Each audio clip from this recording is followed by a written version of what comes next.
Əməkdar artist Elza Seyidcahanın lombarda qoyduğu 100 min manatlıq qızıl zinət əşyaları ələ keçirilib. Axşamaz Qafqaz İnfoya istinadən xəbər verir ki, müğənni ilə birgə daha 30 nəfər də eyni formada aldadılıb. İş üzrə 2 nəfər, lombardın rəhbəri Xəyal Abdullayev və köməkçisi Fərid Abuzərli kulis tərəfindən cinayət məsuliyyətinə cəlb edilib. İkisi də həbs olunub. İttiham aktının materiallarında yazılıb ki, təqsirləndirilən şəxslər müştərilərin lombarda qolduqları qızıl zinət əşyalarını geri qaytarmayıblar. Zərər çəkənlər götürdükləri pulu ödəyib əşyalarını istəyəndə onlara hər dəfə başqa vaxt gəlib götürərsiniz deyə cavabı verilib. Amma başqa vaxt gəlib çatmayıb. Nəticədə müştərilərin hamısı polisə üst tutublar.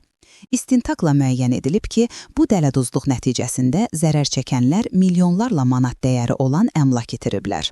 Aldanılanlardan biri də əməkdar artist Elza Seyidcahandır. Müğənni bugün məhkəmədə ifadə verib. Müğənni deyib ki, pul lazım olduğu üçün anası ilə birgə lombarda gedib. Verdiyi qızıl və brilyantların qarşılığında ona 8500 manat pul veriblər. Lombarddan 8500 manat götürsəm də əşyaların ümumi qiyməti 80-100 min manatdır. Təkcə maral formasında brilyantım 30 mindir. Həm də tək mənim deyil, orada rəfiqəmin də qızılları var. Neysə bir neçə ay ərzində götürdüyüm pulu tam ödədim. Amma qızıllarımı geri qaytarmadılar. Dedim, heç olmasa rəfiqəmə aid olanları tez verin, amma buna da razı olmadılar. Sonradan öyrəndim ki, bunlar hamını belə aldadıb. Məcbur qalıb polisə getdim. İndi maddi, mənəvi və ruhən əziyyət çəkirik. Biz inamla doğulmuşuq, yalan danışmağı sevmirik. Ayıbdır axı, yalan danışmaq olmaz. Zərər çəkmiş müğənninin sözlərinə görə bu günə kimi qızıl zinət əşyalarını qaytarmayıblar.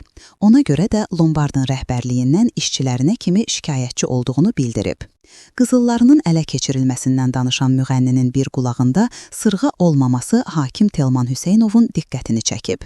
Hakimin qulağınızdakı sırğanın biri haradadır, itirmisiniz? Sualına müğənni xeyr, mənim stilim budur cavabını verib. Növbəti zərər çəkmişlərin dindirilməsi noyabrın 4-ünə saxlanılıb. Qeyd edək ki, ittiham sübuta yetirilərsə, Xəyal Abdullayevi 10 ildən 14 ilə, Fərid Abuzərlini 5 ildən 10 ilə kimi həbs cəzası gözləyir.